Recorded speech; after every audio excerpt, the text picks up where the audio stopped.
SIUE head coach Cale Wasserman. Coach, the season's upon us. Getting ready for the start the regular season shortly. Talk about just the excitement that goes into the 2025 campaign. Oh man, you wait, 6, 7 months to get to this point. So we all know, the winter grind, the spring grind, and then summer camps, recruiting, everything. Everyone's looking forward to this time of year. So we're pumped, as I know all the coaches around the country, all the players around the country are. About halfway through preseason, and the first games will be here before we know it. So we're excited. You have a nice background there behind you, some trophies that your teams won. Talk about you've had great success the first 2 years of OVC. Talk about how each season's different then. Though, what's the mindset going to this season that your team's 0-0, and how you kind of work that out with a new bunch of guys on your team? Yeah, for sure. I mean, one, the league keeps getting better and better as teams start to figure each other out. And even just from our experience from year one to year two, it was night and day, just how some of the teams played, including ourselves, had to make some adjustments, recruit a little differently. You've got some unique travel between Virginia, Texas, and everything in between. So certainly it is a new year, and we will treat it as such. It is 0-0 for everyone, as you said. And obviously you've got some non-conference and preseason matches still to go to prep yourselves and be ready. But it's a really enjoyable league. You get challenged every week. There are some tough weeks when you got to play the Thursday, Sunday matches. Some of those consecutive weeks where you've got doubles, it really creates some unique challenges. But we're really excited, and we know that we're going to be up against some really, really tough opponents. And we just, we're eager to get started. So season ends last year with the NCAA tournament, snowy day, not the best playing conditions. It's season's over. We're in August. What are the biggest things that your program had to do and needs you had to address between then and now?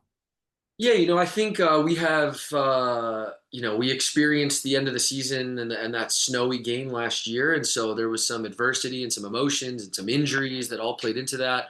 Obviously, played a very quality Western Michigan side away from home. So I think we learned some good lessons, though, not only in how to approach those NCAA tournament games if we're fortunate enough to be there, but obviously, more importantly, what we can do in the preseason and regular season to try to put ourselves in the best position to get back to that spot. So, it was a tough game, but obviously it is a new year now, and we're looking forward to it. You have some new. We did a player to watch. You had Archie McDowell as one of them, but talk about just some of the players that fans should know and be on the lookout on this year's team. Yeah, certainly we've got a great group of returners in the back line, a lot of experience between, and again, starting group not finalized yet, but some guys that have been key starters for us: Bobby Pauley, Archie McDonald, Wes Gibson, Carly Zemeno at holding mid. That whole crew is back.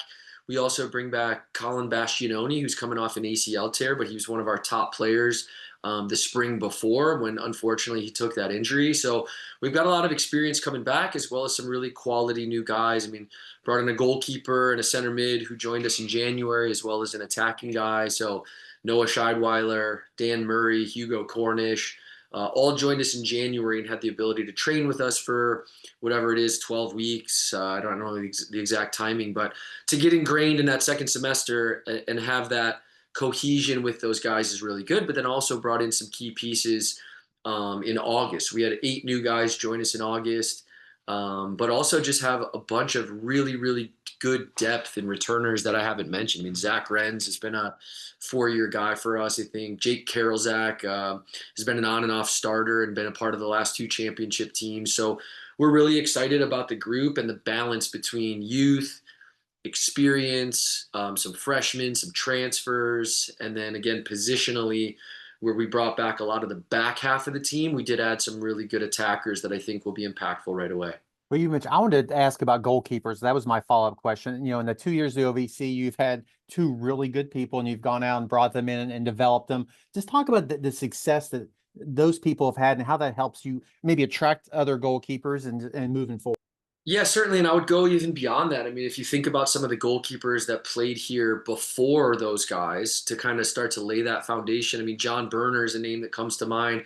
He's still a professional goalkeeper and kind of was a more recent one of our pros. And then Tor Erik Larson, he's playing pro in Norway. But then like you said, the last 2 it kept that goalkeeping presence with Sam Gomez and Rob Jalai, who were both goalkeeper of the year, and it's not easy to replace those guys. So yes, we do use it as a recruiting tool, and some of the success stories of those guys, we were able to bring in a guy like Noah Scheidweiler, who we feel is a very, very high level goalkeeper. He's got national team and youth national team experience in Luxembourg. But we also have a really good core of guys like Patty O'Day and Ethan Corniss, who have been in the team the last couple years. They haven't maybe got the reward of the playing time, but in my opinion, for the starter to succeed, you need the whole goalkeeping group, the goalkeeping coach, the backups, and you need people chipping at each other, trying to push for rankings and who's the number 1, 2, and 3. And so I give credit to the whole group, not just the starters that we've had, but also the key group of backups and reserves. And I feel very strongly again about our goalkeeping situation. But obviously we want to do our best as field players and organized in front of those guys to minimize the work they have to do in the games. But certainly they will have to execute at a high level if we want to have any success in a league that challenges us in front of goal every week. That's what I was going to say. They're only as good as the defense in front of them, right? Like if they're getting that many shots against them. What do Mm-hmm. you think? August, mid-August. What is the strength now, and do you think that'll be the strength all season long of your team, or do you think maybe there's a couple other areas you need to make progress in that maybe those will be the strengths in November? I think getting everyone on the same page is our big focus right now. We are really, really focused on taking everything one day at a time. We haven't had a single conversation about an OVC game. Obviously, we've addressed the league and everything else, but we're not talking about our opponents yet. We're really focused on ourselves, really focused on our cohesion on both sides of the ball. So, defensively, can we be connected in our lines when we're making quick decisions, if we're pressing or if we're retreating and delaying, if we're tackling? If we're in the attack, can we have not only good movements individually, but movements with pairing? So, one guy checks in, another guy flares out or runs behind. And so we're really trying to work on team cohesion and take things one day at a time. And, we can't win a championship today, but we can get better today for tomorrow is kind of the main thought we have behind that. And, so many different phases of the game between transition moments, in possession, out of possession, set pieces. So there's a lot to accomplish and try to, make slight adjustments and improvements from day to day. And, the one thing that's clear in the OVC is every team provides different looks. You have some teams that are more direct and more physical, other teams that really open up and are more possession oriented. You have teams that are really good on the counter, teams that are good on set pieces, but some teams will press you, some teams will sit back. So you have to have balance. And so we are trying to be as much of a well-rounded group as we can and be able to find solutions to whatever comes our way. And certainly we'll see a lot of different looks. You referenced the different looks you see in conference play. What have you learned about this group of teams over the past 2 years? And you see you can be challenged every week too. But does it also? I guess the second part, does it also change? Like what you may have think of Team X last year, they may be totally different this year. Is it hard to get a read maybe on what the conference will be like this? Yeah, I think some teams and coaches are going to keep similar tendencies from year to year, but you look around the league, there's been a couple coaching changes that will definitely transform the look of a couple teams. Like in Eastern Illinois comes to mind. They've got basically a whole new roster. I think the playing style will change. With teams coming, bringing transfers in or kids graduating every year, everyone's going to look a little different.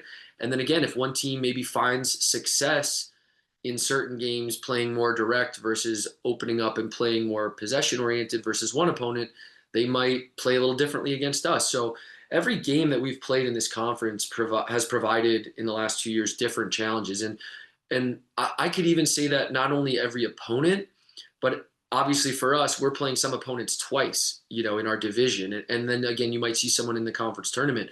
And what we've really found is even from match to match against the same opponent, you're going to see some different looks. Because if, let's say, we play someone the first time and we have a lot of success breaking them down as they sit back, maybe in the second game, they'll come out and press us more. So we really have to find ways to use training to kind of teach our group different tendencies and styles. But as far as like recognizing time and space and making decisions, our goal as coaches is to put that in the players' hands at times. So on the field, they can make the necessary adjustments. I mean, there's so many tough games in this conference. And if you look at the score lines from last year, I mean, so many close games as well. And the margins are slim. And I have a lot of respect for all the coaches and players and programs in the OVC. And I think we've been fortunate to build the last couple years two teams that were highly efficient, a lot of cohesion, played really well, mentally tough, and on top of that, got some fortunate bounces our way. And so, if we can put ourselves in the best position this year to be competitive like that in every game, I like our chances in every game. But certainly, we are going to have to be sharp and be clinical and be mistake free and really, really prepare and train not only for the on field and on ball stuff, but the mental side. I mean, the pressure, the adversity, the referees, the weather, the difference in field, the travel, injuries you got to deal with. There's so many bumps in the road that I do truly believe in the last 2 years, our mental side was the difference for us. And this year with so many new guys, it's going to be important to ensure that we prepare them mentally for the challenges that we're going to face. Because in my opinion, it's the only way you can be successful in college soccer. Well, let's finish with talking about your non-conference schedule and those opportunities for your team to do those things you're just talking about. And you've always played some good opponents, and I think it's no different this year. You're going out to Colorado as well, and you got the Bronze Boot game. But just talk about how that came together and what you're looking forward to there. Yeah, we always try to have a little bit of a balance. Obviously, mostly we're going to have regional games, but when we can, we try to get out of the region, just to see some different opponents, different styles, different environments. Our first game will be really tough. Florida Gulf Coast got a new coach, a very successful D2 and JUCO coach. Oliver Twelvetree's has been a couple Final Fours at various levels, national championship games. And so I think that Florida Gulf Coast team is going to be energetic and motivated, and they're going to be out on a mission to have a great start. So I think that's, the first regular season game we'll have our eyes on. But then obviously, you have our second weekend will be a tough trip to Colorado for Air Force and Denver. Denver was just in the Final Four. You're playing at elevation. You got, altitude problems. You got recovery with that. So there's going to be some challenges. And then, like you mentioned, SLU, the Bronze Boot game, we're very fortunate and excited to continue to be a part of it. It's a historic rivalry. It's not only great for the local community, but I think on a national landscape, there's usually a lot of eyes on that match. And it's a tough local derby. They got quality coaches, quality players, another NCAA tournament team. And then after that, I'm kind of peeking behind at the whiteboard. We got tough games like Loyola. UMKC is another team. I know they were NCAA tournament. I think Sweet 16 last year potentially. If not, for sure they were in the round of 32.